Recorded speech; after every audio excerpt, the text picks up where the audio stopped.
Welcome to icon India. Icon India మీకు అందిస్తున్నటువంటి ఈ కరెంట్ అఫైర్స్ ఫ్యూచర్లో మీరు రాయబోయేటువంటి గ్రూప్ 1, గ్రూప్ 2, ఎస్ఐ కానిస్టేబుల్ ఇతర పోటీ పరీక్షలకి సంబంధించి 100% ఉపయోగపడుతుంది. సో ప్రతి అంశాన్ని కూడా కరెంట్ అఫైర్స్లో మీకు అది ఎగ్జామ్స్కి ఎంత మేర ఉపయోగపడుతుంది అని చెప్పేసి డిజైన్ చేసి మీకు అందించడం జరుగుతూ ఉంది. సో ఈ కరెంట్ అఫైర్స్ని మీరు ఫాలో అయినట్లయితే మినిమం సిలబస్లో లాస్ట్ 6 మంత్స్కి సంబంధించినటువంటి కరెంట్ అఫైర్స్ అని అడుగుతారు కాబట్టి మీకు ఇప్పటి నుంచి కూడా ఇది కరెంట్ అఫైర్స్లో మంచి గ్రోత్ని ఇచ్చేటువంటి అవకాశం ఉంటుంది. సో మీరు ఇక ఫాలో అవ్వండి. అలాగే పీడిఎఫ్స్ అనేవి అందిస్తున్నాము. ఈ పీడిఎఫ్స్ కోసం మీరు ఐకాన్ ఇండియా యాప్ని కూడా డౌన్లోడ్ చేసుకోండి. ఐకాన్ ఇండియా అతి తక్కువతో ఆన్లైన్ క్లాసెస్ని అలాగే అశోక్ నగర్ కేంద్రంగా ఆఫ్లైన్ క్లాసెస్ని ప్రొవైడ్ చేస్తూ ఉంది మీకు. సో మీరు ఇంట్రెస్ట్ ఉంటే మా నెంబర్స్కి కాంటాక్ట్ చేసి మీరు క్లాసెస్ని పొందవచ్చు. ఇక ఈరోజు మనం కరెంట్ అఫైర్స్కి సంబంధించి వెరీ ఇంపార్టెంట్ టాపిక్స్ని గురించి డిస్కస్ చేద్దాం. సో అంతకంటే ముందు ఈరోజు ఉన్నటువంటి కరెంట్ అఫైర్స్ హైలైట్స్ ఏంటో ఒకసారి చూద్దాం. ఇక్కడ మనం ఏమంటున్నామనంటే కరెంట్ అఫైర్స్కి సంబంధించి ఫస్ట్ వాటర్ ట్యాక్స్ సర్వీస్ అని అంటున్నాం. మరి ఈ వాటర్ ట్యాక్స్ సర్వీస్ అనేది ఎక్కడ ప్రారంభించడం జరిగింది, వాటర్ ట్యాక్స్ సర్వీస్ వలన ఉన్నటువంటి బెనిఫిట్స్ ఏంటి, అలాగే వాటర్ ట్యాక్స్కి సంబంధించి దేశంలో ఇంతకుముందు ఏమైనా ఉన్నాయా, ఇంకా ఫ్యూచర్లో ఏమైనా ప్రాజెక్ట్స్ రాబోతున్నావా అనేవి ఈ వాటర్ ట్యాక్స్ సర్వీసెస్లో మనం చాలా క్లియర్గా నేర్చుకోవడం జరుగుతూ ఉంది. ఇక దీని తర్వాత సోలార్ వ్యర్థాల నిర్వహణ విధానం అని అంటున్నాం. సరే, ఈ సోలార్ వేస్టేజ్కి సంబంధించినటువంటి పాలసీ అనేది ఇప్పటివరకు భారత్లో ఏమైనా ఉందా, దీనికి సంబంధించి ఎవరు ఈ విధానానికి సంబంధించి మాట్లాడుతూ ఉన్నారు, ఇప్పుడు పునరుత్పాదక శక్తి వనరులు అని అంటున్నారు. సో వాటి నుంచి వచ్చేటువంటి వ్యర్థాలకి సంబంధించి భారత్లో ఉన్నటువంటి పరిస్థితులు ఏంటి అనేటువంటివి ఈ కాన్సెప్ట్లో నేర్చుకుంటాం. సో అలా ఈ సోలార్ వ్యర్థాల నిర్వహణలో భాగంగా తెలుసుకోవచ్చు. ఇక నెక్స్ట్ 1 ర్యాంక్ 1 పెన్షన్. సో ఇప్పుడు భారతదేశంలో భారత్కి సంబంధించి కేంద్రంలో అలాగే రాష్ట్రాలలో ఒకే విధానాన్ని అమలు చేసేందుకు సంబంధించి కొన్ని పాలసీస్ని అలాగే కొన్ని విధానాలని అమలు చేస్తూ ఉన్నారు. అందులో భాగంగా ఇప్పుడు 1 ర్యాంక్ 1 పెన్షన్ అనేది సుప్రీంకోర్టులో తాజాగా దీనికి సంబంధించినటువంటి అప్డేట్ అనేది కేంద్రంపై రావడం జరిగింది. అసలు 1 ర్యాంక్ 1 పెన్షన్ ఏంటి, సుప్రీంకోర్టు ఏం చెప్తా ఉంది, కేంద్రం ఏం చెప్తా ఉంది, ఇలాంటి కాన్సెప్ట్స్ అన్నీ కూడా మనం ఇక్కడ పర్టికులర్గా నేర్చుకుంటాం. ఇక దీంతో డిప్రెషన్పై నివేదిక అని అంటున్నాం. కోవిడ్-19 సమయంలో అలాగే అంతకుముందు ఇప్పుడు ఉన్నటువంటి డిప్రెషన్ ఏదైతే ఉందో, మానసిక ఒత్తిడికి సంబంధించినటువంటి అంశాలు ఏవైతే ఉన్నాయో వాటికి సంబంధించి ఒక నివేదిక వచ్చింది. సో హెల్త్ పాయింట్ ఆఫ్ వ్యూలో, సైన్స్ పాయింట్ ఆఫ్ వ్యూలో ఈ టాపిక్ని కూడా మనం ప్రత్యేకంగా నేర్చుకోవడం జరుగుతూ ఉంది. దీంతో పాటు భారతదేశం యుఏఈ సమగ్ర ఆర్థిక భాగస్వామ్య ఒప్పందానికి సంబంధించినటువంటి మీటింగ్ అనేది ఈరోజు జరుగుతూ ఉంది. So international national point of వ్యూలో ఈ సమగ్ర ఆర్థిక భాగస్వామ్య ఒప్పందానికి సంబంధించినటువంటి అంశం అనేది చాలా ప్రయారిటీని కలిగి ఉంటుంది ఇంటర్నేషనల్ రిలేషన్స్కి సంబంధించి. సో అలా ఈ టాపిక్ని కూడా మనం ఈరోజు కరెంట్ అఫైర్స్లో నేర్చుకుంటాం. ఏ దేశంకి సంబంధించి ఇప్పుడు ఈ సమగ్ర ఆర్థిక ఒప్పందం జరగబోతుంది భాగస్వామ్యానికి సంబంధించి, సో దీనిలో దేనికి ప్రయారిటీ ఇవ్వబోతున్నారు, అసలు ఈ సమగ్ర ఆర్థిక భాగస్వామ్య ఒప్పందం అంటే ఏంటి, ఇలాంటివన్నీ నేర్చుకుంటాం. ఇక దీంతో పాటు ఇంటిగ్రేటెడ్ ప్లాంట్ న్యూట్రిషన్ మేనేజ్మెంట్ బిల్కి సంబంధించినటువంటి డ్రాఫ్ట్ వచ్చింది. సో ఈ డ్రాఫ్ట్ ఏం చెప్తా ఉంది, సో అలాగే ఈ ప్లాంట్ న్యూట్రిషన్ మేనేజ్మెంట్ బిల్కి సంబంధించి ఉన్నటువంటి సమస్యలు ఏంటి, అలాగే దీనికి ఉన్నటువంటి టార్గెట్స్ ఏంటి, ఇలాంటివన్నీ కూడా ఈ కాన్సెప్ట్లో నేర్చుకోవడం జరుగుతూ ఉంది. ఇక ద్విచక్ర వాహనాలపై పిల్లలకి కొత్త నిబంధనలు అనేవి రావడం జరిగింది 2 వీలర్స్కి సంబంధించి. సో దానికి సంబంధించినటువంటి అంశాలని కూడా సేఫ్టీలో భాగంగా అలాగే దీనికి సంబంధించి నేర్చుకుంటాం. ఇక దీంతో పాటు SARS-CoV-2 జెనోమిక్స్కి సంబంధించినటువంటి కన్సర్టియం, సో దీన్నే ఇన్సాకాగ్ అని అంటున్నాం. సో దీనికి సంబంధించి కూడా మనం సైన్స్ అండ్ టెక్నాలజీలో భాగంగా నేర్చుకోవడం జరుగుతూ ఉంది. దీనిపై ఉన్నటువంటి డెవలప్మెంట్స్ ఏంటి అనేవి మనం చాలా క్లియర్గా తెలుసుకుంటాం. ఇక భారతదేశంలో టోకు ద్రవ్యోల్బణం అని అంటున్నాం. సో మనం ఇంతకుముందు ప్రీవియస్ క్లాసులలో కన్జ్యూమర్ ప్రైస్ ఇండెక్స్ గురించి తెలుసుకున్నాం. ఇక్కడ క్లియర్గా హోల్సేల్కి సంబంధించినటువంటి ప్రైస్ ఇండెక్స్ గురించి తెలుసుకుంటాం. సో ఇన్ఫ్లేషన్ అనేది ఎలా ఉంది ప్రస్తుతం ఈ జనవరి వరకు కూడా అనేది ఫిబ్రవరిలో లెక్కగట్టడం జరుగుతూ ఉంది. సో అలా ఇక్కడ ఈ టోక్కి సంబంధించినటువంటి ఇన్ఫ్లేషన్, హోల్సేల్ ఇన్ఫ్లేషన్ అనేది తెలుసుకోవడం జరుగుతూ ఉంది. దీంతోపాటు కున్సు నియోమ్ అనేటువంటి పథకం ప్రారంభించింది ఇటీవల ఒక కేంద్ర పాలిత ప్రాంతం. ఆ ప్రాంతం ఏంటి, ఈ పథకం వల్ల ఏ బెనిఫిట్స్ని అందించబోతున్నారు అనేది ఈ కున్సు నియోమ్ పథకంలో భాగంగా నేర్చుకుంటాం. దీంతో పాటు నెక్స్ట్ వేస్ట్ టు వెల్త్ క్రియేషన్స్కి సంబంధించి ఇది కూడా ఒక స్టేట్లో ప్రారంభించడం జరిగింది, ఒక బ్యాంక్ ప్రారంభించింది. ఆ బ్యాంక్ ఏంటి, వేస్ట్ టు వెల్త్ వలన ఏం జనరేట్ చేయబోతున్నారు ఏంటి అనేది ఇక్కడ నేర్చుకుంటాం. సో ఇలా ఈ స్కీమ్స్ వచ్చినప్పుడు ఇటీవల ఈ స్కీమ్ ఎక్కడ స్టార్ట్ అయింది అని ఎగ్జామ్లో అడుగుతారు. కాబట్టి మనం భారతదేశంలో జరుగుతున్నటువంటి కేంద్ర పథకాలతో పాటు తెలుగు రాష్ట్రాలకి సంబంధించినటువంటి పథకాలతో పాటు కొన్ని ఇంపార్టెంట్ పథకాలు అవి ఇతర రాష్ట్రాలలో ఉన్న ఎక్కడ ఉన్న వాటిని గురించి నేర్చుకోవడం జరుగుతూ ఉంది. ఇక అలాగే క్విట్ టొబాకో యాప్ని ప్రారంభించింది ప్రపంచ ఆరోగ్య సంస్థ, World Health Organization. So World Health Organization అనేది మనకు కరెంట్ అఫైర్స్లో చాలా ఇంపార్టెంట్ కాబట్టి దీనికి సంబంధించినటువంటి అప్డేట్లో ఆ యాప్ ఏంటి, అది ఏం చేయబోతుంది, దానివల్ల జరిగేటువంటి బెనిఫిట్స్ ఏంటి, ఇలాంటివన్నీ కూడా టొబాకోకి సంబంధించి నేర్చుకోబోతున్నాం. అలాగే డొమెస్టిక్ ఇండియన్ టూరిజం అని అంటున్నాం. పర్యాటకం అనేది భారతదేశానికి అత్యంత కీలకం. సో దీన్ని ప్రమోట్ చేయడానికి ఇటీవల కొన్ని MOUs జరిగాయి, మెమోరెండమ్ ఆఫ్ అండర్స్టాండింగ్స్. అవేంటి, అలాగే ఇప్పుడు టూరిజంని ఎలా డెవలప్మెంట్ చేసేందుకు ప్లాన్ చేశారు, ఇవన్నీ కూడా ఇక్కడ నేర్చుకుంటాం. ఇక 51 జాతీయ రహదారుల ప్రాజెక్టులకి సంబంధించి ఇనాగ్రేషన్ జరిగింది. ఎవరు ఇనాగ్రేషన్ చేశారు, ఎక్కడ ఇనాగ్రేషన్ చేశారు, దీనికి సంబంధించిన బడ్జెట్ ఏంటి, సో ఇలాంటివన్నీ కూడా ఈ కాన్సెప్ట్లో నేర్చుకోవడం జరుగుతూ ఉంది. సో ఇలా అల్టిమేట్గా మీ కరెంట్ అఫైర్స్ని ఎక్స్క్లూజివ్గా అందిస్తున్నాం. సో ఇప్పటి వరకు మీరు క్లాస్ చూడనట్లయినా ఇప్పటి నుంచి మీరు క్లాస్ ఫాలో అవుతున్నా రెగ్యులర్గా ఈ కరెంట్ అఫైర్స్ని వినండి. మ్యాక్సిమం 100/100 మీకు ఇచ్చే ప్రయత్నం నేను చేస్తాను. సో ఇక మనం క్లాస్ స్టార్ట్ చేద్దాం. సో ఈరోజు క్లాస్కి సంబంధించి ఫస్ట్ ఏమంటున్నాం మనం అంటే వాటర్ ట్యాక్స్ సర్వీస్ అని అంటున్నాం. ఈ వాటర్ ట్యాక్స్ సర్వీస్ గురించి మాట్లాడే కంటే ముందు మనం ఇండియాకి సంబంధించినటువంటి ద్వీపకల్ప దేశం, పెనిన్సులాకి సంబంధించినటువంటి భారతదేశంలో వాటర్ కానీ అలాగే సముద్రాలు కానీ సముద్రాలతో పాటు అనుసంధానమై ఉన్నటువంటి రాష్ట్రాలు కానీ అక్కడ పెరగాల్సినటువంటి వాటర్ వేస్కి సంబంధించినటువంటి అంశాలను గురించి ప్రైమరీగా తెలుసుకోవాలి. ఇక్కడ మీరు మ్యాప్లో చూడవచ్చు, భారతదేశానికి సంబంధించినటువంటి వాటర్ అనేది 3 సముద్రాలకి సంబంధించి అరేబియా సముద్రం, అలాగే ఇక్కడ బంగాళాఖాతం, ఇక్కడ హిందూ మహాసముద్రం. సో ఇలా వీటికి సంబంధించి ఉన్నటువంటి ఈ మ్యాప్ని తీసుకోవడం జరిగింది. సో మరి ఇలా 3 సముద్రాలతో సమ్మిళితమై ఉన్నటువంటి ఈ భారతదేశానికి సంబంధించి మొత్తం ఈ తీర ప్రాంతం ఎంత ఉంది అని అంటే 7,517 కిలోమీటర్లు ఉంది. ఎంత అంటున్నాం, 7,517 కిలోమీటర్లు ఉంది. సో ఇంత విస్తీర్ణంతో ఉన్నటువంటి భారతదేశంలో వాటర్ వేస్ అనేవి బాగా డెవలప్ అవ్వాల్సి ఉంది. ఇక్కడ మొత్తం 9 రాష్ట్రాలు ఈ కోస్టల్ ఏరియాను కవర్ చేస్తూ ఉన్నాయి. అలాగే భారతదేశంలో సాగర్మాల అనేటువంటి ప్రాజెక్ట్ని కూడా తీసుకోవడం జరిగింది. ఎప్పుడు ప్రారంభించారు సాగర్మాల అని అంటే 2015 జూలై 31న ప్రైమ్ మినిస్టర్ గారు ప్రారంభించడం జరిగింది, నరేంద్ర మోదీ గారు. ఈ సాగర్మాల ప్రాజెక్ట్ ద్వారా ఏం చేస్తూ ఉన్నారు అని అంటే భారతదేశంలో నీటి వనరులకి సంబంధించి సముద్రయానానికి సంబంధించి ఇక్కడ ఉన్నటువంటి ఈ రాష్ట్రాలలో ఉన్నటువంటి షిప్ యార్డ్స్ని డెవలప్ చేయడంతో పాటు టెక్నాలజీని అందిపుచ్చుకోవడంతో పాటు అలాగే లాజిస్టిక్స్ని బాగా ఇంప్రూవ్ చేయాలి అని చెప్పేసి ప్రయత్నం చేస్తూ ఉన్నారు. సో ఇందులో భాగంగా 2015 జూలై 31న భారతదేశంలో సాగర్మాల ప్రాజెక్ట్ని తీసుకొచ్చారు. దీంతో పాటు వాటర్ వేస్ని ఇంప్రూవ్ చేయాలి అని చెప్పేసి కూడా భారతదేశంలో ప్రత్యేకమైనటువంటి ఫండింగ్ని పెట్టి ఇప్పుడు వాటర్ వేస్ కోసం కూడా ప్రయత్నం చేస్తూ ఉన్నారు. మరి ఈ వాటర్ వేస్కి సంబంధించి ప్రజెంట్ కేంద్ర ఓడరేవులు, షిప్పింగ్ మరియు జలమార్గాలు అలాగే ఆయుష్ మంత్రిత్వ శాఖకి సంబంధించి బాధ్యతలు నిర్వహిస్తున్నటువంటి సర్బానంద్ సోనోవాల్ గారు బేలాపూర్ జెట్టీకి సంబంధించి ఈ ముంబై పౌరుల కోసం మోస్ట్ అవైటెడ్గా ఉన్నటువంటి వాటర్ ట్యాక్సీని ప్రారంభించారు.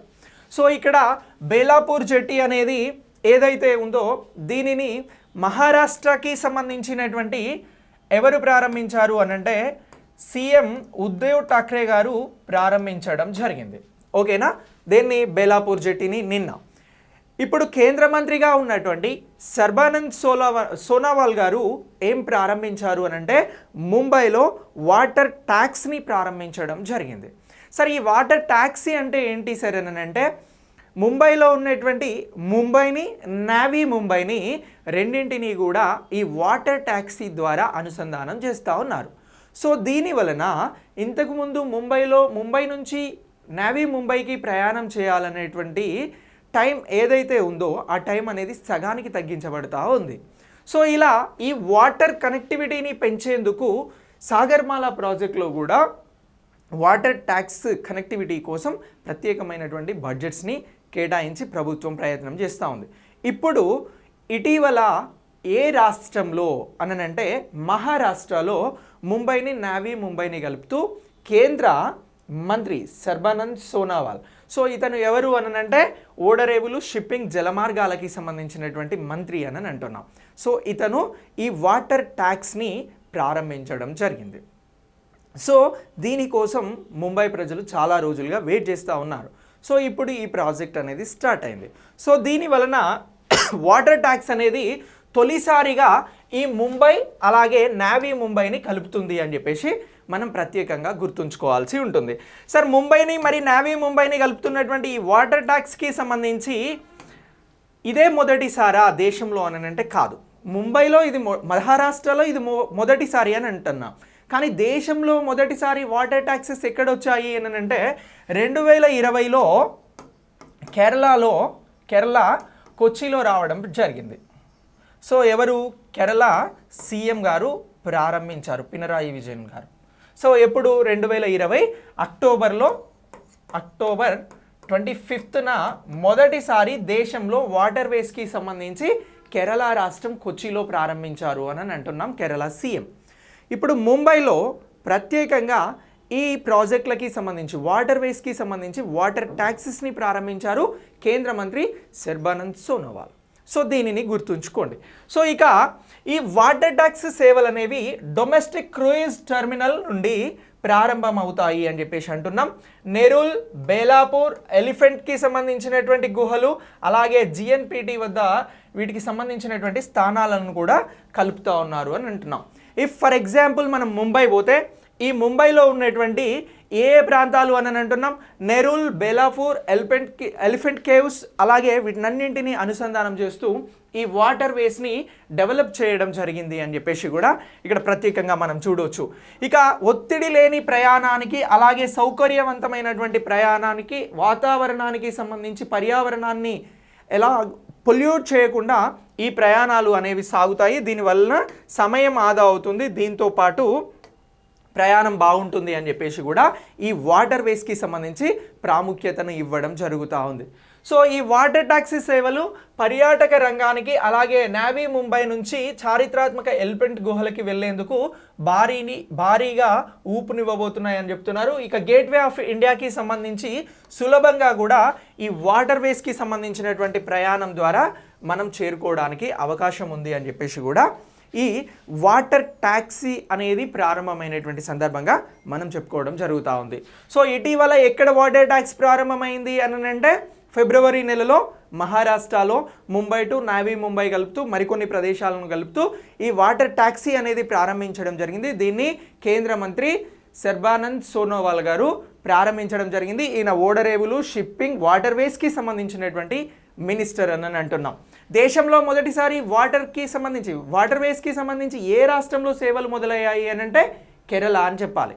ఫర్ ఎగ్జాంపుల్ మీకు జరగబోయేటువంటి ఎగ్జామ్లో ఎస్ఐ లెవెల్ అయితే డైరెక్ట్ అడగొచ్చు క్వశ్చన్, కొంచెం గ్రూప్స్ లెవెల్ అయితే కొంచెం దాన్ని స్టేట్మెంట్ లెవెల్లో అడగొచ్చు. మొదటిసారి దేశంలో ఎక్కడ వాటర్ వేస్ ప్రారంభమయ్యాయి ఇటీవల, అలాగే ఇటీవల ఏ రాష్ట్రంలో ఏ నగరాలను కలుపుతూ వాటర్ వేస్ని ప్రారంభించడం జరిగింది అని చెప్పేసి కేరళ చెప్పాల్సి ఉంటుంది, ముంబై, నావీ ముంబై అని చెప్పాల్సి ఉంటుంది. సో అలాగే ఇక మొత్తం 131 ప్రాజెక్టులు తీసుకుంటే 46 ప్రాజెక్టులు ఓడరేవులు, షిప్పింగ్ మరియు జలమార్గాలకి సంబంధించి సాగర్మాల పథకం కింద 2078 కోట్లను అందించడం జరుగుతూ ఉంది అని అంటున్నాం. దేశవ్యాప్తంగా కూడా 131 ప్రాజెక్టులను తీసుకుంటే 46 ప్రాజెక్టులకి సంబంధించి ఓడరేవులు, షిప్పింగ్లు, జలమార్గాలకి సంబంధించినటువంటి మంత్రిత్వ శాఖ సాగర్మాల ప్రాజెక్టు కింద 2078 కోట్లను కేటాయిస్తుంది అని చెప్పేసి ఇక్కడ ప్రత్యేకంగా చెప్పడం జరుగుతూ ఉంది. సార్ మీరు ఇక్కడ వింటున్నటువంటి కాన్సెప్ట్ ఎస్ఏ రాస్తారా, స్టేట్మెంట్ లెవెల్లో ఫేస్ చేస్తారా, దెన్ లేదనంటే అప్లికేషన్ మెథడ్ అనేది మీ ఇష్టం. బట్ మ్యాక్సిమం కంటెంట్ మనం ఇచ్చే ప్రయత్నం చేస్తున్నాం. సో ఇలా ఈ బడ్జెట్ అనేది కేటాయించడం జరుగుతూ ఉంది ఈ సాగర్మాల ప్రాజెక్టుకి సంబంధించి. సాగర్మాల అనేది భారతదేశంలో ఉన్నటువంటి సముద్రయానానికి సంబంధించినటువంటి డెవలప్మెంట్ కోసం వచ్చినటువంటి ప్రాజెక్ట్ అని చెప్పినాము. 2015లో వచ్చింది.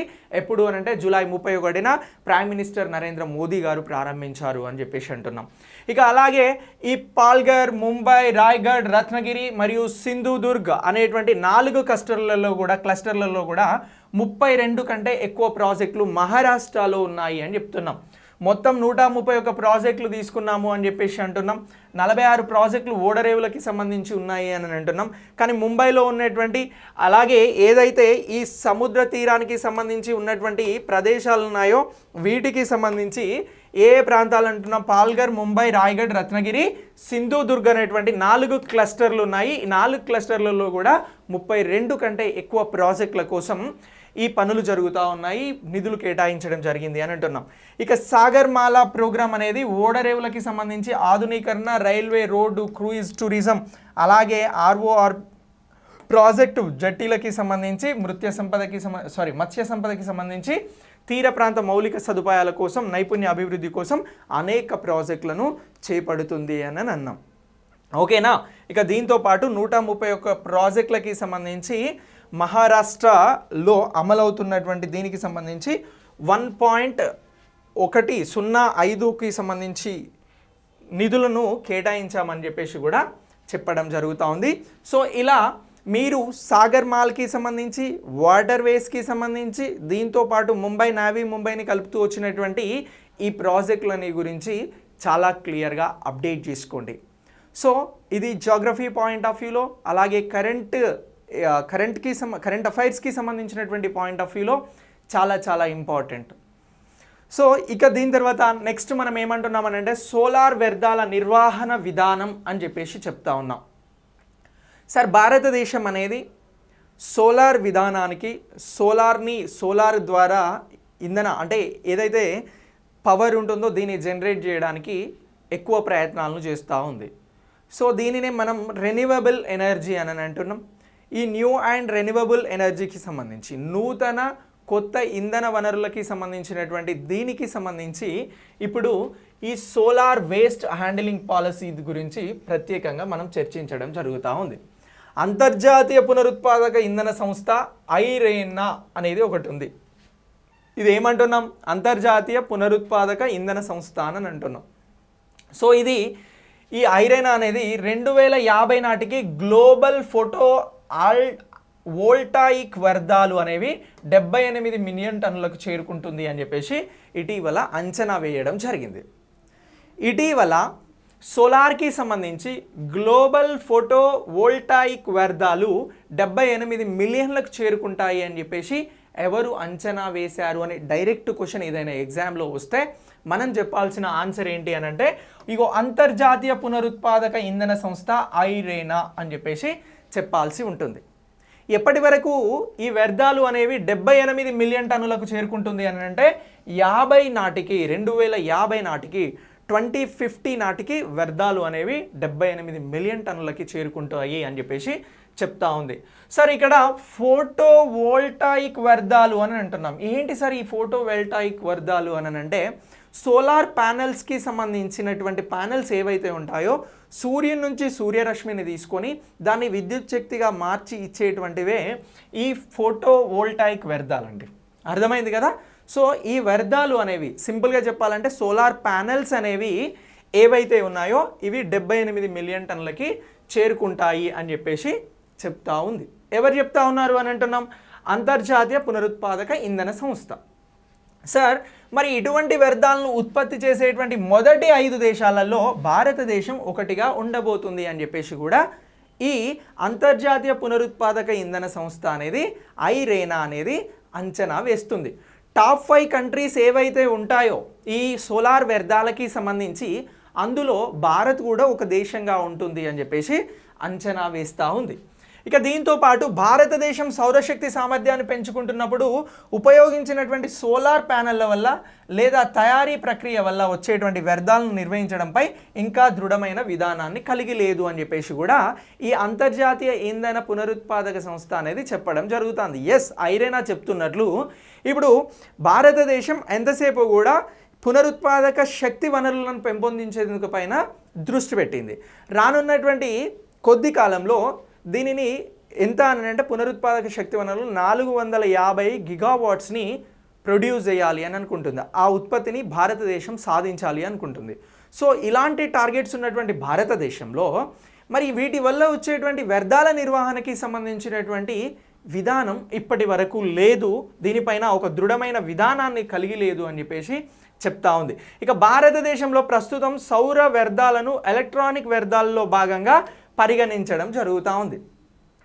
ఏవైతే సోలార్ ప్యానెల్స్ ఏవైతే ఉన్నాయో ఇవి వేరు, ఎలక్ట్రానిక్కి సంబంధించినటువంటి వ్యర్థాలు వేరు. కానీ భారతదేశంలో ఎలక్ట్రిక్స్కి సంబంధించినటువంటి వేస్టేజ్ ఏదైతే ఉందో దానికి ఒక విధానం అనేది ఉంది. కానీ ఈ సోలార్ వ్యర్థాలు, సోలార్ వేస్టేజెస్ ఏవైతే ఉంటాయో వీటికి సంబంధించినటువంటి వేస్టేజెస్ని కూడా ఎలక్ట్రిక్కి సంబంధించినటువంటి వేస్టేజ్గానే పరిగణిస్తున్నారు అని చెప్పేసి కూడా ఐరేనా ప్రత్యేకంగా చెప్పడం జరుగుతూ ఉంది. అయితే ఈ సోలార్ ఈ వేస్ట్ ఆపరేషన్ కోసం వాణిజ్య ముడి పదార్థాల రికవరీ సౌకర్యం అంటూ లేకపోవడం అనేది ఇక్కడ ప్రత్యేకంగా ఆలోచించాలి. దీనివలన ఈ సోలార్ వ్యర్థాలు అనేవి పెరుగుతాయి అని చెప్పేసి కూడా ప్రత్యేకంగా చెప్తా ఉన్నారు.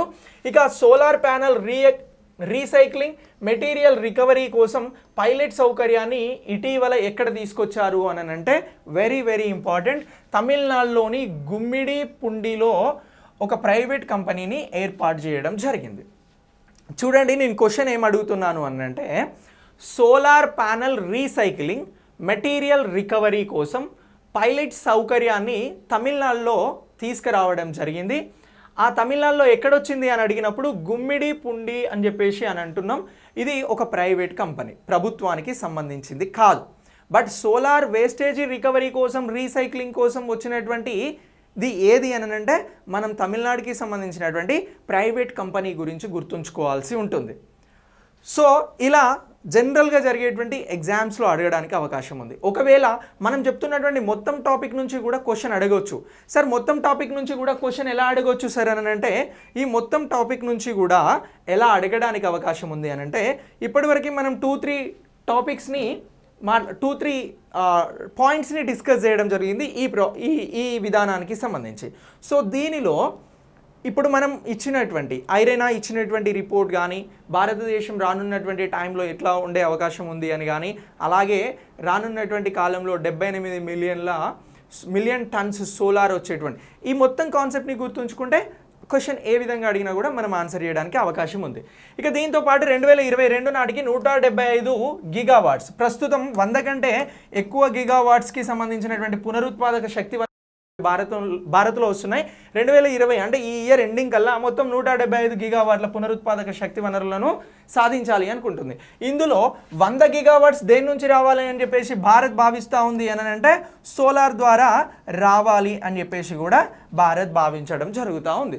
సో ఇలా సోలార్ ప్యానెళ్ల ప్రయారిటీ అనేది భారత్లో పెరగబోతూ ఉంది. ఇక దీంతో పాటు భారతదేశంలో పునరుత్పాదక ఇంధన సమస్యలను పరిష్కరించడానికి కొత్త పునరుత్పాదక ఇంధన మంత్రిత్వ శాఖ అనేది నోడల్ ఏజెన్సీగా ఏర్పాటు చేయడం జరిగింది. దీని గురించి మనం పదే వేర్వేరు క్లాసులలో డిస్కస్ చేయడం జరిగింది. న్యూ అండ్ రెన్యూవబుల్ ఎనర్జీకి సంబంధించినటువంటి మినిస్టర్గా ఎవరున్నారు అని అంటే ఆర్కే సింగ్ ఉన్నారు అని చెప్పేసి కూడా చెప్పినాం.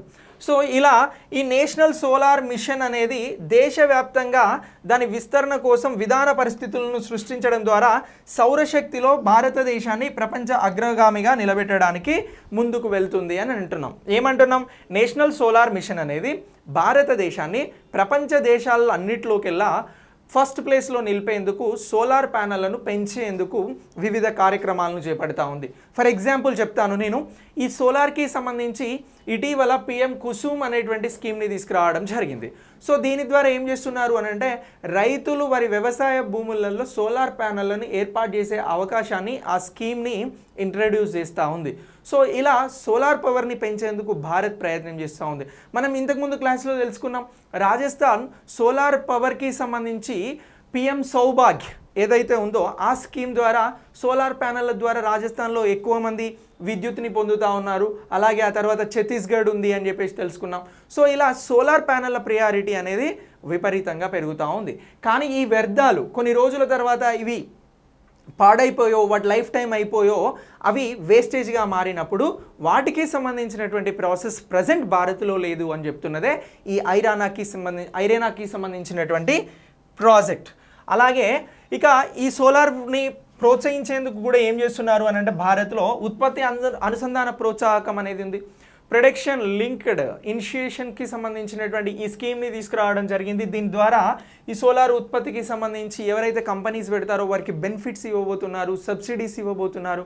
అలాగే ఇంటర్నేషనల్ సోలార్ అలయన్స్లో భారత్ ఒక నినాదం తీసుకుంది. 2015లో ఫ్రాన్స్ అధ్యక్షుడు ఇమాన్యుయల్ మ్యాక్రన్, భారతదేశానికి సంబంధించినటువంటి ప్రధాని నరేంద్ర మోదీ ఇద్దరు కలిసి ఈ ఏదైతే భారత్ నుంచి ప్రపంచ సోలార్ కూటమిని ఏర్పాటు చేయడం జరిగింది. దాని కాన్సెప్ట్ ఏంటి? One world, one sun, one grid అనేటువంటి కాన్సెప్ట్. సో ఇలాంటి ఇనిషియేషన్స్ తీసుకుంటున్నారు సోలార్ పవర్కి సంబంధించి. అలాగే వీటన్నింటినీ గురించి కూడా మనం సోలార్ వేస్టేజ్కి సంబంధించినటువంటి హ్యాండిలింగ్ పాలసీలో భాగంగా తెలుసుకోవడం జరుగుతూ ఉంది. అంటే ఇప్పుడు భారత్ ఏం చేయాల్సి ఉంది? సోలార్ విద్యుత్ని ఎలా అయితే ప్రోత్సహిస్తున్నారో అలాగే దాని నుంచి వచ్చేటువంటి వేస్టేజ్ కోసం కూడా ప్రాపర్ పాలసీని తీసుకురావాలని చెప్పేసి ఈ ప్రాజెక్ట్లో భాగంగా చెప్పడం జరుగుతూ ఉంది. సో ఇలా ఈ కాన్సెప్ట్ అనేది మనకు చాలా చాలా important national international point of వ్యూలో. నెంబర్ ఆఫ్ స్కీమ్స్ని గురించి డిస్కస్ చేయడం జరిగింది. సోలార్ విధానాలు ఎలా ఉన్నాయి అనేది డిస్కస్ చేసినాం. అలాగే ప్రస్తుతం అంతర్జాతీయ పునరుత్పాదనకి సంబంధించినటువంటి సంస్థ ఇచ్చినటువంటి ఐరేనా ఇచ్చినటువంటి ఈ సోలార్ వేస్టేజ్ హ్యాండ్లింగ్ పాలసీ గురించి కూడా ప్రత్యేకంగా మనం డిస్కస్ చేయడం జరుగుతూ ఉంది. ఇక దీని తర్వాత 1 ర్యాంక్ 1 పెన్షన్ అన్నాం. సార్ ఈ 1 ర్యాంక్ 1 పెన్షన్ అనేది భగత్ సింగ్ కోశ్యారీ అధ్యక్షతన ఏర్పాటు చేసినటువంటి కమిటీ ఇచ్చినటువంటి రిపోర్ట్ మేరకు, సిఫారసు మేరకు ఏం చేసినారు అని అంటే ఈ పథకాన్ని అమలు చేయడం జరుగుతూ ఉంది. భగత్ సింగ్ కోశ్యారీ అనే అతను దేనికి సంబంధించి సిఫారసులు చేయడం జరిగింది అని అంటే డైరెక్ట్ క్వశ్చన్ ఏంటి అని అంటే 1 నేషన్ 1 పెన్షన్ అని చెప్పేసి 1 ర్యాంక్ 1 పెన్షన్ అని చెప్పేసి మనం గుర్తుంచుకోవాల్సి ఉంటుంది. సార్ మరి ఈ 1 ర్యాంక్ 1 పెన్షన్కి సంబంధించి కేంద్ర విధాన నిర్ణయాలపైన ఇటీవల సుప్రీంకోర్టు ప్రశ్నించడం జరిగింది. ఏమని ప్రశ్నించింది అని అంటే అసలు మీరు 1 ర్యాంక్ 1 పెన్షన్లో ఎంతమందికి పెన్షన్ ఇస్తున్నారో ఆ డేటా ఇవ్వండి అని చెప్పేసి సుప్రీంకోర్టు అడిగింది. సో ఈ 1 ర్యాంక్ 1 పెన్షన్స్కి సంబంధించి ఇప్పుడు సుప్రీంకోర్టులో ఈ ఇష్యూ ఉంది కాబట్టి దీనికి సంబంధించి ఈ రోజు ప్రత్యేకంగా ఒక క్యాబినెట్ మీటింగ్ని కూడా ఏర్పాటు చేస్తామని సుప్రీంకోర్టులో ప్రభుత్వం తరపున ఉన్నటువంటి అడ్వకేట్ జనరల్ చెప్పడం జరిగింది. ఇక ఈ 1 ర్యాంక్ 1 పెన్షన్ అనేది పదవీ విరమణ తేదీలతో సంబంధం లేకుండా ఒకే ర్యాంకులో ఉన్నటువంటి సైనికులందరికీ కూడా ఒకే విధానమైనటువంటి పెన్షన్ని చెల్లించడం. అంటే పదవీ విరమణతో సంబంధం లేకుండా ఏదైతే ఆర్మీలో ఉన్నటువంటి సేవలు అందిస్తున్నటువంటి జవాన్స్ ఎవరైతే ఉన్నారో వారి ర్యాంక్ను బట్టి వారికి పెన్షన్ అనేది ఇవ్వాలి అని చెప్తున్నటువంటిదే ఈ 1 ర్యాంక్ 1 పెన్షన్కి సంబంధించి. సార్ మరి ఈ మాజీ సైనికులు పదవీ విరమణ చేసినటువంటి వారు కమిషన్ సమయంలో పే కమిషన్ సిఫారసుల ఆధారంగా గతంలో ఈ పెన్షన్స్ ఇచ్చేవారు. కానీ ఇప్పుడు ఇస్తున్నటువంటి పెన్షన్ పైన అభ్యంతరాలు వ్యక్తమవడంతో కేసు అనేది సుప్రీంకోర్టుకు వెళ్ళింది. సుప్రీంకోర్టు అనేది దీని మీద తాజాగా రిపోర్ట్ అడగడం జరిగింది. సో ఈ లేటెస్ట్ రిపోర్ట్ సందర్భంగా ఇప్పుడు మనం ఈ 1 ర్యాంక్ 1 పెన్షన్ గురించి మాట్లాడడం జరుగుతూ ఉంది. సార్ 1 ర్యాంక్ 1 పెన్షన్ అనేది ఎవరి సిఫారసుల మేరకి అమలు చేస్తున్నటువంటిది అని అంటే భగత్ సింగ్ కోశ్యారీ అధ్యక్షతన ఏర్పడినటువంటి కమిటీ సిఫారసుల మేరకి అమలు చేయడం జరుగుతూ ఉంది.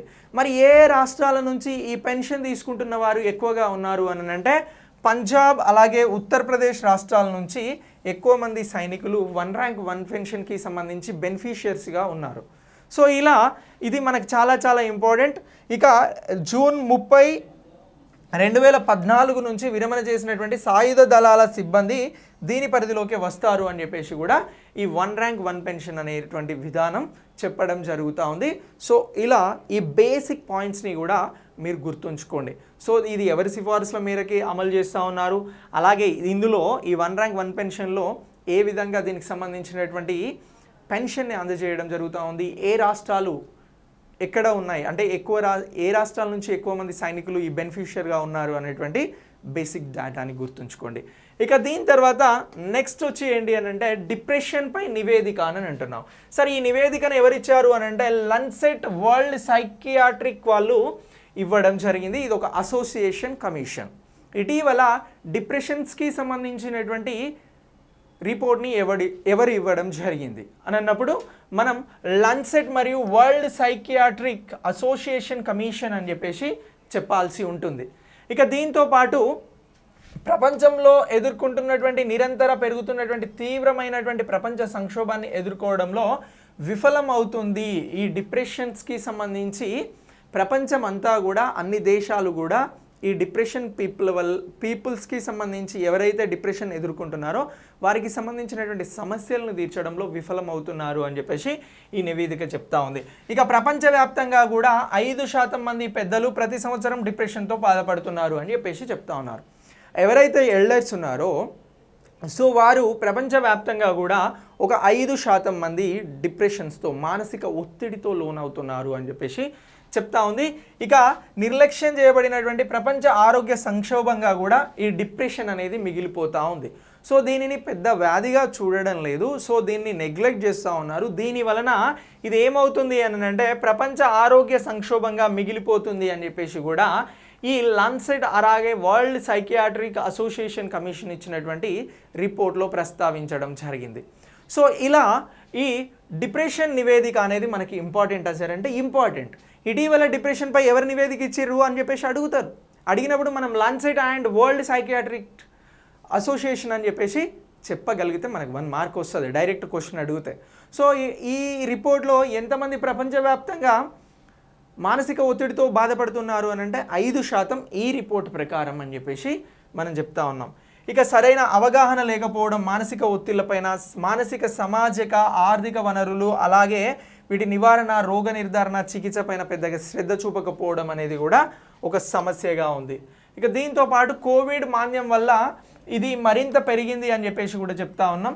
సో దీనికి సంబంధించి ప్రత్యేకమైన చర్యలు తీసుకోవాలి అని అంటున్నాం. 2030 నాటికి UN ప్రపంచ దేశాలకు విధించినటువంటి సుస్థిర అభివృద్ధి లక్ష్యాలు, సస్టైనబుల్ డెవలప్మెంట్స్ని, దానికి సంబంధించిన గోల్స్ని సాధించాలి అని అంటే ప్రజలకు ఉన్నటువంటి మానసిక ఒత్తిళ్లను కూడా తగ్గించాలి అని చెప్పేసి ఈ లాన్సెట్కి సంబంధించినటువంటి రిపోర్ట్ అనేది ప్రత్యేకంగా చెప్పడం జరుగుతూ ఉంది.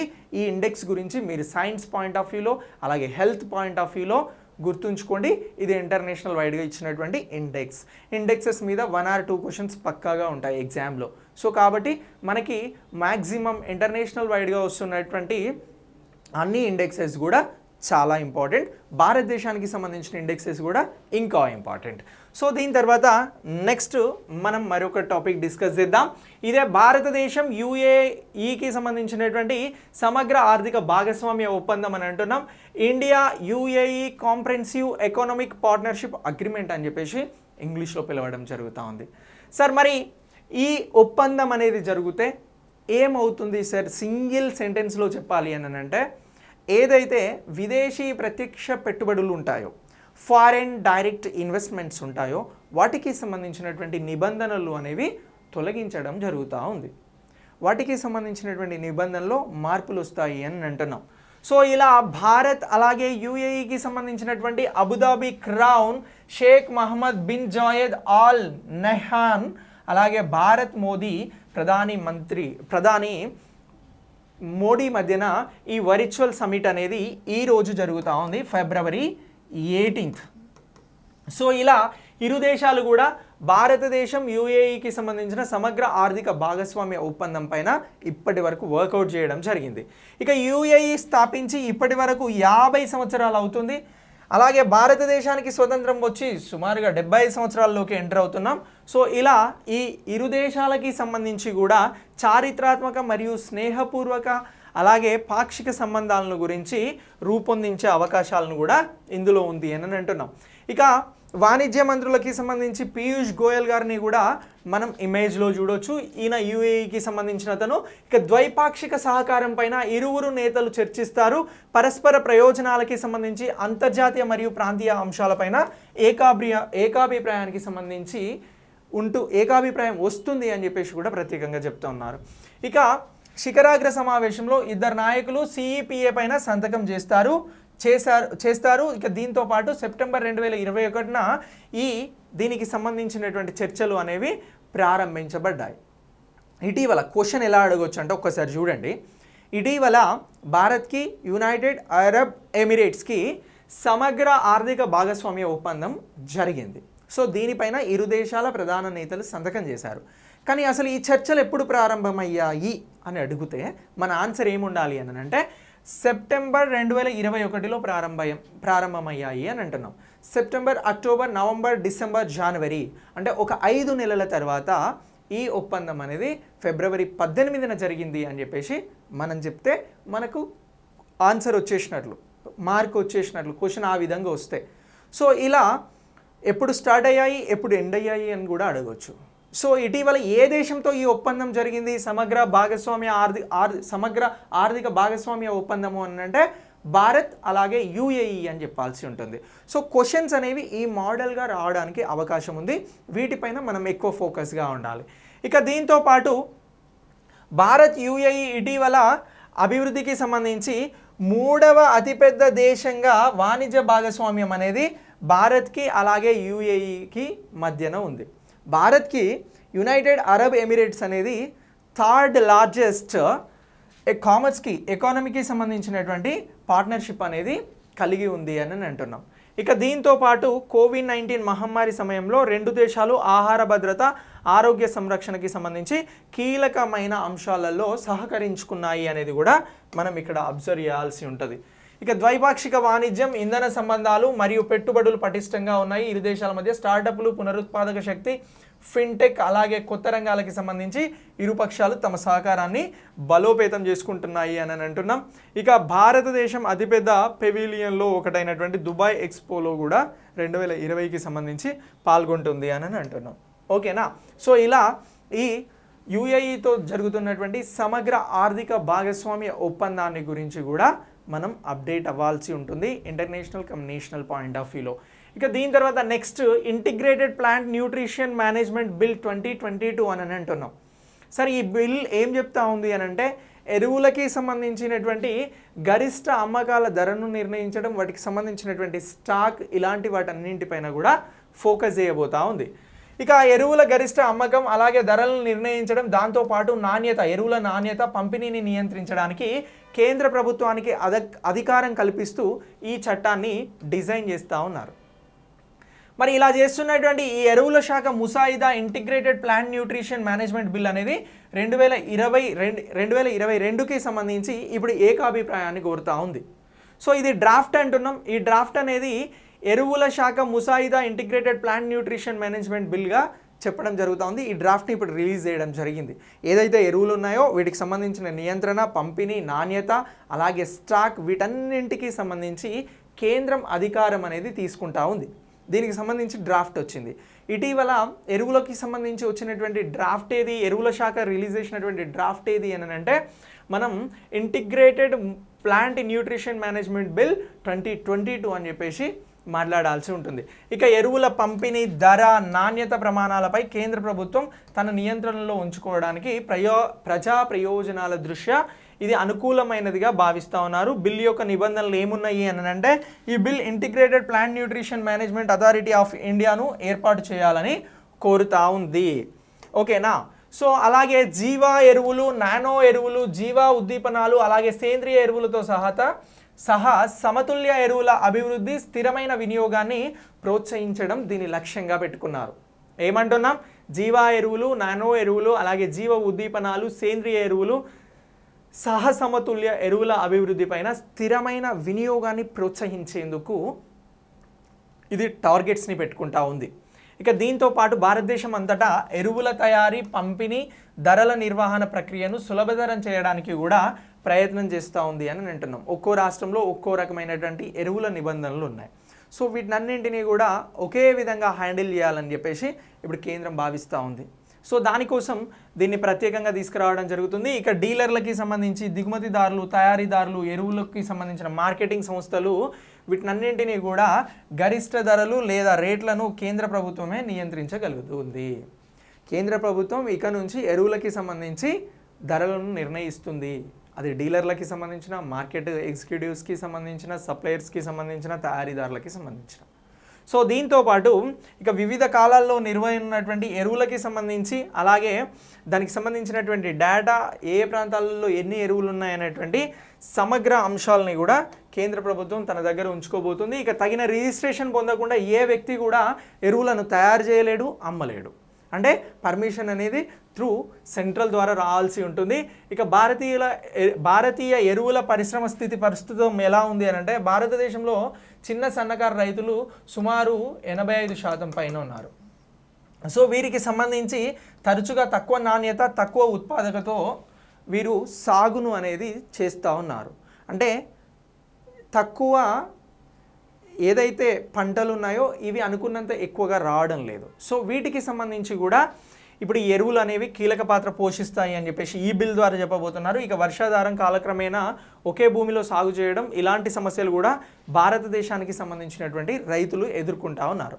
సో ఇప్పుడు వీటన్నింటికి చెక్ పెడుతూ ఈ ఎరువుల నియంత్రణను కేంద్ర ప్రభుత్వం తన పరిధిలోకి తీసుకుంటుంది. అలా తీసుకుంటున్నటువంటి బిల్లే integrated plant nutrition management bill 2022. So దీనిని మాత్రం రాష్ట్ర ప్రభుత్వాలు వ్యతిరేకిస్తూ ఉన్నాయి. ఎందుకు అని అంటే, రాష్ట్రాలకి సంబంధించినటువంటి హక్కులను కేంద్ర ప్రభుత్వం తీసుకుంటుంది అన్నట్లు.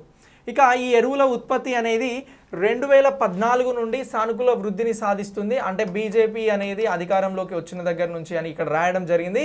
ఇక ప్రపంచంలో ఎరువులు అత్యధికంగా వినియోగించే దేశాలలో భారతదేశం ఒకటి అని చెప్పేసి మనం గుర్తుంచుకోవాలి. విక్రయాలు అనేవి నిరంతరం పెరుగుతూ ఉన్నాయి అని చెప్పేసి కూడా మనం ప్రత్యేకంగా చెప్తా ఉన్నాం. భారతదేశం ఎక్కువగా వ్యవసాయ ఆధారిత దేశంగా ఉంది కాబట్టి ఎరువుల విక్రయాలు, అమ్మకాలు అనేవి రోజు రోజుకు పెరుగుతున్నాయి అని చెప్పేసి కూడా ప్రత్యేకంగా చెప్తున్నారు. ఇక ద్విచక్ర వాహనాలపై వెళ్ళేటువంటి పిల్లల కోసం కొత్త నిబంధనలను రిలీజ్ చేయడం జరిగింది. ఏమంటున్నాం? New rules for kids on 2 wheelers అని చెప్పేసి అంటున్నాం. సో కేంద్ర రోడ్డు రవాణా రహదారుల మంత్రిత్వ శాఖ కొత్త నిబంధనలను నోటిఫై చేసింది, రిలీజ్ చేసింది. దీని ప్రకారం 4 సంవత్సరాల కంటే తక్కువ వయసున్నటువంటి పిల్లలు, ఎక్కువ వయసున్న పిల్లలు ఎవరైతే ఉన్నారో వారికి తప్పనిసరి హెల్మెట్ అండ్ సేఫ్టీ అనేది ఉండాలి అని చెప్పేసి ఈ కొత్త నిబంధనలు చెప్తా ఉన్నాయి. ఇటీవల కేంద్ర రోడ్డు రవాణా రహదారుల మంత్రిత్వ శాఖ సేఫ్టీకి సంబంధించి ఏ వయసు పిల్లలకి రూల్స్ని రిలీజ్ చేసిందని అంటే, 4 సంవత్సరాల కంటే ఎక్కువ వయసు ఉన్నటువంటి పిల్లలు ఎవరైతే ఉన్నారో వారికి సంబంధించి రూల్స్ వచ్చాయి అని చెప్పాలి. సో ఇక దీంతో పాటు పిల్లలను తీసుకువెళ్ళేటువంటి మోటార్ సైకిళ్ళ వేగం కూడా 40 కిలోమీటర్లు దాటొద్దు అని చెప్పేసి చెప్తా ఉంది. ఎన్ని కిలోమీటర్లు దాటొద్దు? పిల్లలతో పాటు మోటార్ సైకిల్ మీద వెళ్తే దానికి సంబంధించి మనం 40 కిలోమీటర్లు దాటొద్దు అని కొత్త గైడ్లైన్స్ చెప్తా ఉన్నాయి. ఇక పిల్లలకి సంబంధించి భద్రతను కల్పించేందుకు సేఫ్టీ వేస్ట్ని కూడా ధరించాలి అని చెప్పేసి చెప్తా ఉన్నారు. ఇలా ఈ పిల్లల కోసం కేంద్ర రోడ్డు రవాణా మరియు రహదారులకి సంబంధించినటువంటి మినిస్ట్రీ ఇచ్చినటువంటి గైడ్లైన్స్ని జస్ట్ మీరు అప్డేట్ అవ్వండి కరెంట్ అఫైర్స్ పాయింట్ ఆఫ్ వ్యూలో. ఓకే, ఇంపార్టెంట్ కూడా. పిల్లలకి సంబంధించి ఏ వయసు నుంచి అని అడిగినప్పుడు option A4, option B5, C6, D7 అని ఇవ్వచ్చు. మన option A is the right. ఓకేనా? రైట్. ఇక SARS-CoV-2 జెనోమిక్స్కి సంబంధించి కన్సర్టియం అని అంటున్నాం. దీనే ఇన్సాకాగ్ అని అంటున్నాం. సరే, ఇదేంటి ఈ జెనోమిక్స్కి సంబంధించిన కన్సర్టియం అని అంటే ఇప్పుడు తెలుసుకుందాం. సార్, ఇది ఇటీవల COVID-19కి వ్యతిరేకంగా పోరాడేందుకు పొరుగు దేశాల కోసం SARS-CoV-2 జెనోమిక్స్ కన్సర్టియం అనేది విస్తరించనున్నట్లు భారతదేశం ప్రకటించింది. COVID-19 అనేది ప్రపంచ దేశాలని అన్నింటినీ కూడా ప్రభావితం చేసింది. అయితే భారతదేశానికి సరిహద్దు దేశాలుగా భారతదేశానికి సంబంధించి ఏదైతే మిత్ర దేశాలుగా ఉన్నటువంటి దేశాలు ఉన్నాయో వీటికి సంబంధించి ఈ ఇన్సాకాగ్ జెనోమిక్ సీక్వెన్సింగ్ అండ్ నిఘా కోసం ప్రయోగశాలల నెట్వర్కే ఈ ఇన్సాకాగ్. ఏమంటున్నాం? ఈ జెనోమిక్ సీక్వెన్సింగ్కి సంబంధించిన నిఘా ప్రయోగశాలల నెట్వర్కే ఈ ఇన్సాకాగ్. సరే, ఇక్కడ కూడా అర్థం కాలేదు, ఇంకా సింప్లిఫై చేసి ఏమైనా చెప్పగలుగుతారని అంటే కోవిడ్-19 వైరస్ వచ్చింది, ఆ వైరస్ మీద రీసెర్చ్ జరిగింది. సో దానికి సంబంధించి వైరస్ అనేది ఎప్పటికప్పుడు మారుతూ ఉంది. సో అలా ఆ మార్పులపై చేసేటువంటి ప్రయోగమే ఈ జెనోమిక్ సీక్వెన్సింగ్ అని చెప్పేసి చెప్తా ఉన్నాం. దీనికి సంబంధించి భారతదేశంలో ప్రయోగశాలలు ఉన్నాయి. సో ప్రాంతీయ మార్కెట్లలో తన స్థానిక తయారీని వైవిధ్యాన్ని దక్షిణాఫ్రికాతో సహా స్పాన్సర్ చేసినటువంటి టిప్స్ మినహాయింపులను అమలు కోసం భారత్ కూడా ప్రయత్నం చేస్తూ ఉంది అని అంటున్నాం. ఇక దీంతో పాటు మహమ్మారి మధ్య భారతదేశం యొక్క అభివృద్ధి సహాయక ప్యాకేజీలలో భాగంగా కోవిడ్-19 విస్తరణ మొత్తం కూడా స్పెక్ట్రంపై దృష్టి సారించింది. 60 దేశాలలో 17 శిక్షణ మాడ్యూళ్లను కూడా భారతదేశం అనేది నిర్వహిస్తూ ఉంది ఈ జెనోమిక్కి సంబంధించినటువంటి సీక్వెన్సింగ్. సో ఇది జాయింట్లీ ఎస్టాబ్లిష్డ్ బై MOF, అలాగే HWDBT, CSIR అండ్ ICMR, ఇవన్నీ కూడా భారత్కి సంబంధించినటువంటి సంస్థలు. ఇక దీంతో పాటు to associates SARS-CoV-2 variant from Indian patients అని చెప్పేసి అంటున్నాం. అలాగే కన్సర్టోరియం ఆఫ్ 38 ల్యాబొరేటరీస్ కూడా ఈ జెనోమిక్స్కి సంబంధించినటువంటి సీక్వెన్సింగ్ అలాగే రీసెర్చ్ కోసం ఎన్ని లైబ్రరీలు ఉన్నాయి అని అంటే 38 లైబ్రరీలు కూడా భారత్ నిర్మించింది అని అంటున్నాం. ఇక భారతదేశం ఈ SARS-CoV-2కి సంబంధించిన జెనోమిక్స్ కోసం ఏం చేస్తుంది అని అంటే 97 దేశాలలో 2 UN సంస్థలకి 102 మిలియన్లకు పైగా వ్యాక్సిన్ డోసులని సరఫరా చేసింది. ఇప్పటి వరకు ఉన్న డేటా ప్రకారం భారత్ కోవిడ్-19కి సంబంధించి ప్రపంచంలో ఎన్ని దేశాలకు, యునైటెడ్ నేషన్కి సంబంధించి ఎన్ని సంస్థలకు సహాయం అందించింది అని అంటే ప్రపంచంలో 97 దేశాలకు, యునైటెడ్ నేషన్స్కి సంబంధించి ఉన్నటువంటి సంస్థలు రెండింటికి కూడా మొత్తం 162 మిలియన్లకు పైగా వ్యాక్సిన్లను భారత్ సప్లై చేసింది అని గుర్తుంచుకోవాలి. ఇలా అడగడానికి అవకాశం ఉంది. ఇక దీంతో పాటు మయన్మార్, ఆఫ్ఘనిస్తాన్కి కూడా మానవతా దృక్పథంతో ఈ వ్యాక్సిన్లని అందజేయడం జరిగింది. సరే, ఇక్కడ ఈ 2 పేర్లనే ఎందుకు ప్రస్తావిస్తున్నాము అని అంటే ఆఫ్ఘనిస్తాన్లో తాలిబాన్లు ఇటీవల అధికారాన్ని లాక్కోవడం జరిగింది. మయన్మార్లో కూడా అలానే ఉంది. ఆంగ్ సాన్ సూకీని జైల్లో వేసి మయన్మార్లో కూడా ఏదైతే ఈ సైనిక పాలన ఉంటుందో దాన్ని చేయడం జరుగుతూ ఉంది. ఈ 2 దేశాలలో కూడా పరిస్థితులు అనేవి చాలా క్రిటికల్గా ఉన్నాయి.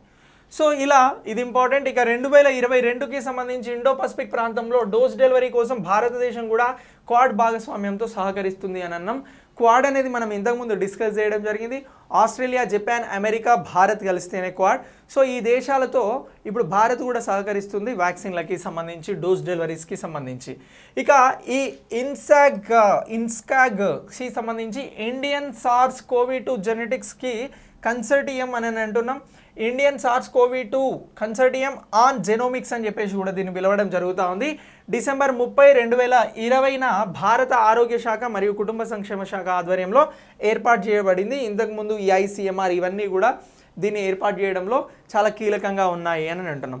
భారతదేశంలో కోవిడ్-19 జాతులకి సంబంధించి జన్యు శ్రేణి మరియు వైరస్ అధ్యయనాన్ని చేయడానికి, పర్యవేక్షించడానికి ఇది ప్రత్యేకంగా పనిచేస్తున్నదే ఇన్సికాగ్. ఓకే, ఇక దీని తర్వాత నెక్స్ట్ ఏంటంటే భారతదేశం అంతటా కూడా 38 ప్రయోగశాలలు, జాతీయ ప్రయోగశాలలు అనేవి ఈ కన్సర్టియం పనిచేస్తూ ఉంది వాటి ద్వారా.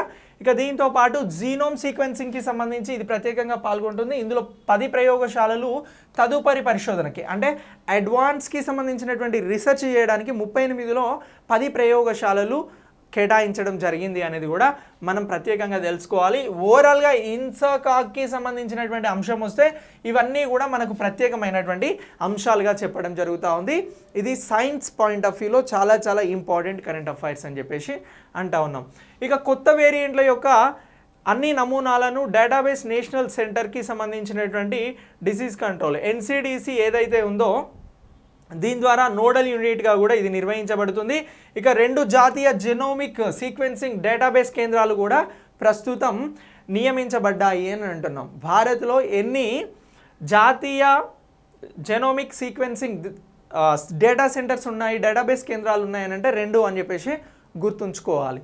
ఇక దీంతో పాటు national institute of biomedical genomics అలాగే institute of genomics and integrated biology అనేవి కూడా ఈ రెండింటిలో భాగంగా చూడడం జరుగుతూ ఉంది. ఆ 2 ఏంటి అని అన్నప్పుడు national institute of biology genomics అలాగే CSIR institute of genomics and integrated biology అని చెప్పేసి మనం గుర్తుంచుకుంటే మనకు మార్కులు రావడానికి అవకాశం ఉంటుంది.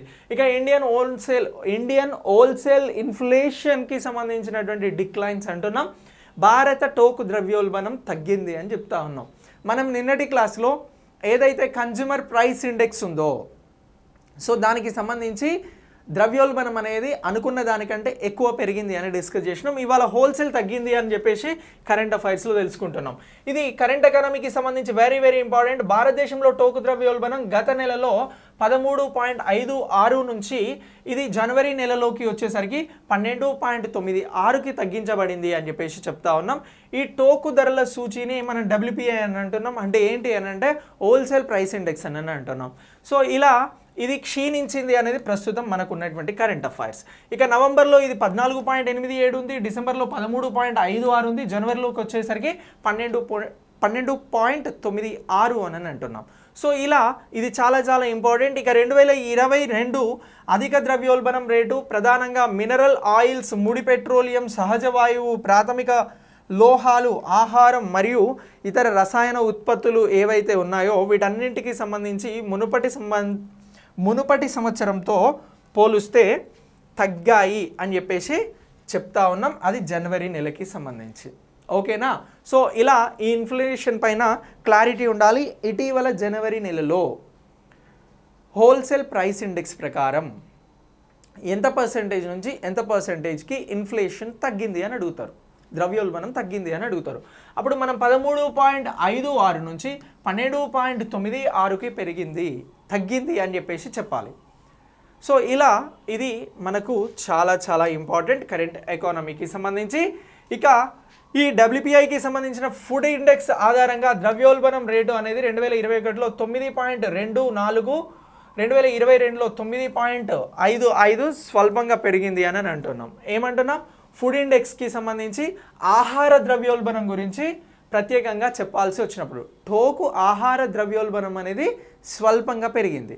కానీ ఇంతకుముందు మనం చెప్పినటువంటి మిగతా అంశాలు ఏవైతే ఉన్నాయో అవన్నీ కూడా టోకులోనే వస్తాయి, అంటే హోల్సేల్లో వస్తాయి. కాబట్టి ఓవరాల్గా చూసుకుంటే తగ్గింది. ఓన్లీ ఆహారంలో మాత్రం ఇగో ఈ 9.55 పెరిగింది 9.24 నుంచి అని చెప్పేసి చెప్తా ఉన్నాం. ఇక దీంతో పాటు డిసెంబర్ 2021తో పోలిస్తే 2022 జనవరిలో ఖనిజాల ధరలు 11.8% పెరిగాయి. ఆహారేతర వస్తువులు 3.7% పెరిగాయి అని చెప్పేసి మనం ప్రత్యేకంగా గుర్తుంచుకోవాల్సి ఉంటుంది. ఇక దీని తర్వాత మనం కున్సు నియోమ్ స్కీమ్ గురించి తెలుసుకుందాం. సరే, ఈ కున్సు నియోమ్ స్కీమ్ని ఎవరు ప్రారంభించారు ఇటీవల అని ఎగ్జామ్లో అడుగుతారు. అప్పుడు మన ఆన్సర్ ఏముండాలి అని అంటే Ladakh autonomous health development council అనేది ప్రారంభించింది అని గుర్తుంచుకోవాలి. సో ఈ కున్సు నియోమ్ పథకం ద్వారా ఎవరైతే వికలాంగులు, దివ్యాంగులు ఉన్నారో వారికి సంబంధించి లడఖ్లో ఇది ప్రత్యేకమైనటువంటి స్కీమ్.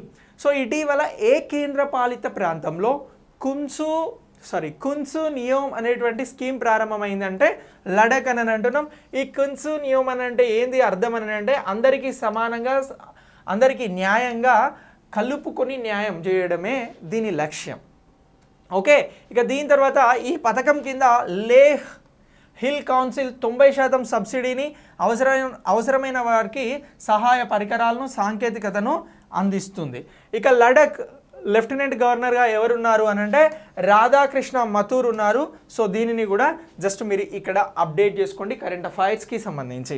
ఇక దీని తర్వాత నెక్స్ట్ ఏంటి అని అంటే SIDBI waste to wealth creation అని అంటున్నాం. అసలు వేస్ట్ టు వెల్త్ క్రియేషన్ అని అంటే ఏదైతే పనికిరావు అని చెప్పేసి అనుకునేటువంటి వస్తువులు ఉంటాయో దాని నుంచి ఆదాయం క్రియేట్ చేసేటువంటి ప్రోగ్రామ్. సరే, ఈ సిడ్బీ అనేది ఏంటి అని అంటే small industries development bank of India. ఇప్పుడు ఇది ఏం చేస్తుంది అని అంటే సుందర్బాన్స్, ఇది ఎక్కడుంది? పశ్చిమ బెంగాల్లో ఉంది. ఇక్కడ ఉన్నటువంటి మహిళల కోసం వేస్ట్ టు వెల్త్ జనరేట్ చేయడానికి ప్రత్యేకమైనటువంటి కార్యక్రమాన్ని ప్రారంభించింది. ఇటీవల సిడ్బీ ప్రోగ్రామ్ 2022లో ఏ రాష్ట్రంలో వేస్ట్ టు వెల్త్ క్రియేషన్ ప్రోగ్రామ్ని తీసుకోవడం జరిగింది అని అంటే పశ్చిమ బెంగాల్లో ఉన్నటువంటి సుందర్బాన్స్కి సంబంధించినటువంటి మహిళలకి సంబంధించి అని మనం చెప్పాల్సి ఉంటుంది. ఇందులో చేపల పొలుసు ఏదైతే ఉంటుందో, చేపల్ని కడిగేటప్పుడు వచ్చేటువంటి పొలుసులు ఏవైతే ఉంటాయో వాటి ద్వారా వీరు మహిళలకి సంబంధించినటువంటి ఆభరణాలని తయారు చేయడం జరుగుతూ ఉంది. ఆర్నమెంట్స్ ఏవైతే ఉంటాయో గోల్డ్ కాకుండా రోల్డ్ గోల్డ్ కానీ ఇతర ఆర్నమెంట్స్ ఏవైతే ఉంటాయో మహిళలకి సంబంధించి ఈ చేపల పొలుసుల నుంచి తయారు చేయడం జరుగుతుంది. సరే, ఇక్కడ చేపలు అనేవి సుందర్బాన్స్కి సంబంధించి మత్స్య సంపద అనేది చాలా ఎక్కువగా ఉంటుంది కాబట్టి వేస్ట్ నుంచి వీటిని తయారు చేయడం జరుగుతుంది అని అంటున్నాం. ఇక ప్రత్యామ్నాయ జీవనోపాధి ద్వారా పరోక్షంగా ఆదాయాన్ని పొందుతున్నటువంటి 50 మంది మహిళల కోసం SIDBI small industries development bank of India అనేది ఈ ప్రయోజనాల్ని అందిస్తుంది. ఇక ఇందులో ఎవరైతే ఔత్సాహికులు ఉన్నారో వారిని అందరినీ కూడా ప్రోత్సహిస్తూ ఉంది. ఇక ఈ సిడ్బీకి సంబంధించి ఈ స్వావలంబనకి సంబంధించినటువంటి అంశం ఏదైతే ఉందో దీనిలో భాగంగా హస్తకళాకారులకి సుస్థిరంగా వారు మారడానికి అలాగే వారి తోడ్పాటుకి ఇది లక్ష్యంగా పనిచేయడం జరుగుతూ ఉంది. ఇక దీంతోపాటు 1990 ఏప్రిల్ 2న సిడ్బీ అనేది స్థాపించబడింది. ప్రధాన కార్యాలయం లక్నోలో ఉంది, ఉత్తరప్రదేశ్. ఇక చైర్మన్ ఎండీగా ప్రస్తుతం శివ సుబ్రహ్మణ్యన్ రామన్ గారు ఉన్నారు అని చెప్పేసి మీరు అప్డేట్ అవ్వండి. ఓకే, సో ఈ టాపిక్ అనేది కూడా జస్ట్ మీరు అప్డేట్ చేసుకోండి. ఇక దీని తర్వాత WHO launches quit tobacco app అని అంటున్నారు. సార్, క్విట్ టొబాకో యాప్ను ప్రారంభించిన ప్రపంచ ఆరోగ్య సంస్థ అని అంటున్నాం. దీన్నే వరల్డ్ హెల్త్ ఆర్గనైజేషన్ అని అంటున్నాం. ఇది ఏం చేసింది అని అంటే ఎవరైతే టొబాకోను తీసుకున్నటువంటి వారు ఉన్నారో వారికి సంబంధించి టొబాకో నుంచి మాన్పించేందుకు, పొగ తాగడాన్ని మాన్పించేందుకు ఈ యాప్ని తీసుకొచ్చింది. So very very important app. So ఇది ఎగ్జామినేషన్ పాయింట్ ఆఫ్ వ్యూలో చాలా ఇంపార్టెంట్. సో ఎవరు తీసుకొచ్చారు అని అంటే ప్రపంచ ఆరోగ్య సంస్థ. యాప్ పేరు ఏంటి అని అంటే క్విట్ టొబాకో యాప్ అని చెప్పేసి గుర్తుంచుకోవాలి. సౌత్ ఈస్ట్ ఆసియా రీజన్లో ఈ క్విట్ టొబాకో యాప్ అనేటువంటిది ప్రత్యేకంగా ప్రారంభించారు అని అంటున్నాం. సో ఇక అలాగే పొగలేని మరియు ఇతర కొత్త ఉత్పత్తులతో సహా అన్ని రూపాల్లో పొగాకు వినియోగాన్ని మాన్పించడానికి ఈ అప్లికేషన్ ప్రజలకు సహాయపడుతుంది.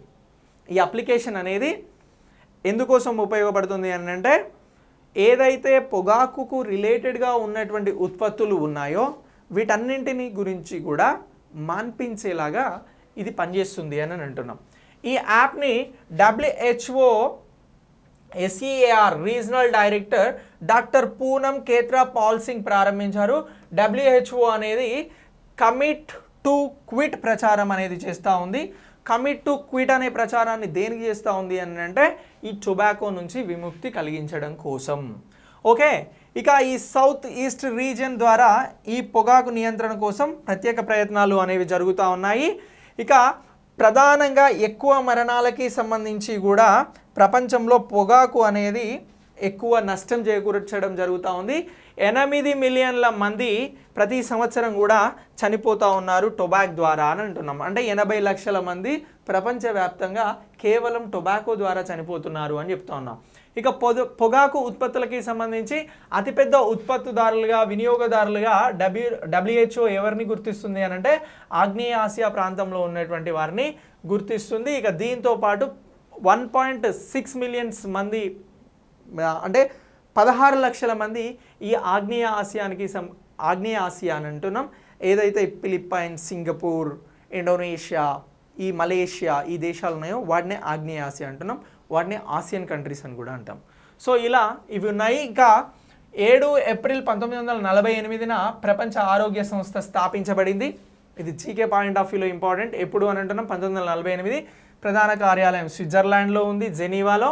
ఇక ప్రపంచ ఆరోగ్య సంస్థ డైరెక్టర్గా టెడ్రోస్ అధానమ్ ఉన్నారు. సో ఈ అంశాలని మొత్తం కూడా మనం అప్డేట్ చేసుకోవాల్సి ఉంటుంది కరెంట్ అఫైర్స్కి సంబంధించి.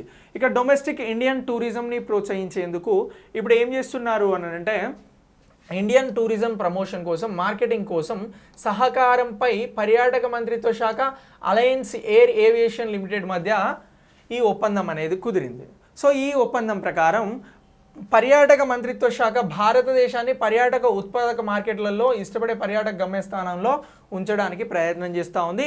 ఇక ప్రధాన్ మంత్రి ఉడాన్ అటువంటి స్కీమ్ ఉంది. ఇది ఉడే దేశ్ కా ఆమ్ నాగరిక పథకం కింద రన్ చేయబడుతున్నటువంటి ప్రోగ్రామ్. దీనిలో తక్కువ ఖర్చుతో విమానాలలో ప్రయాణించేటువంటి సౌకర్యాలను ఇస్తున్నారు. ఇక ముఖ్యంగా ప్రాంతీయ కనెక్టివిటీకి సంబంధించినటువంటి స్కీమ్గా కూడా మనం దీన్ని చూడాల్సి ఉంటుంది. అవగాహన ఒప్పందానికి సంబంధించి లక్ష్యాన్ని చేరుకోవడం కోసం ఈ అలయన్స్లో భాగంగా అలయన్స్ ఎయిర్ ఏవియేషన్ లిమిటెడ్తో కలిసి సమీకృత మార్కెటింగ్ అండ్ ప్రమోషన్ స్ట్రాటజీస్ని సమ్మిళితం చేస్తూ ఉన్నారు అని చెప్పేసి చెప్తా ఉన్నాం. ఓకేనా?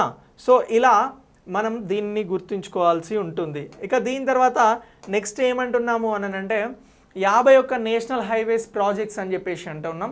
సో దీనికి సంబంధించి నితిన్ గడ్కరీ గారు నిన్న ఆంధ్రప్రదేశ్లో ఈ ప్రోగ్రామ్ని లాంచ్ చేయడం జరిగింది, శంకుస్థాపన చేయడం జరిగింది. ఆంధ్రప్రదేశ్ విజయవాడలో ఏం జరిగింది అని అంటే ఈ 21 ఎంతతో అంటున్నాం 21,559 కోట్లతో కేంద్ర రోడ్డు రవాణా రహదారుల మంత్రిత్వ శాఖ నితిన్ గడ్కరీ గారు 1380 కిలోమీటర్ల పొడవున్న 51 జాతీయ రహదారుల ప్రాజెక్ట్ని ప్రారంభించారు అని అంటున్నాం.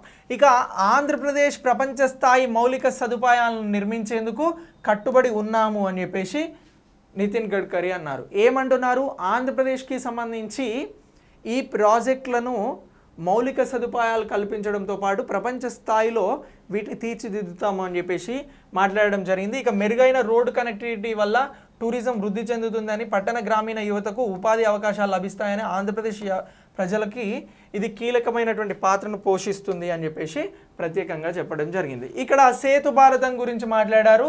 సో ఈ సేతు భారతం ఏంటి అని అంటే ఆర్ఓబీలు ఏవైతే ట్రైన్స్ వెళ్తుంటాయో అక్కడ గేట్స్ పడుతూ ఉంటాయి కదా, అలాంటి ఆగిపోయేటువంటి వారికి సంబంధించి ఈ ఫ్లైఓవర్స్ని నిర్మించడం జరుగుతూ ఉంది. సో ఈ ఫ్లైఓవర్స్కి సంబంధించి ఏం చేస్తున్నారు అని అంటే సేతు భారతంలో భాగంగా అన్ని చోట్ల కూడా ఫ్లైఓవర్స్ని తీసుకొస్తున్నారు ట్రాఫిక్ రద్దీని నియంత్రించేందుకు. సో దీనికి సంబంధించి ఈ సేతు భారతం అనేది 2016లో ప్రారంభించినటువంటి పథకం. సో ఎక్కడైతే ట్రాఫిక్ నిలిచిపోతుందో, ఎక్కడైతే పెద్ద వెహికల్స్ వస్తున్నప్పుడు, రైల్స్ కానీ వేరే పెద్ద వెహికల్స్ వస్తున్నప్పుడు అక్కడ ఆగిపోయేటువంటి ట్రాఫిక్కి సంబంధించి ఫ్లైఓవర్స్ని తీసుకొస్తున్నటువంటి స్కీమ్.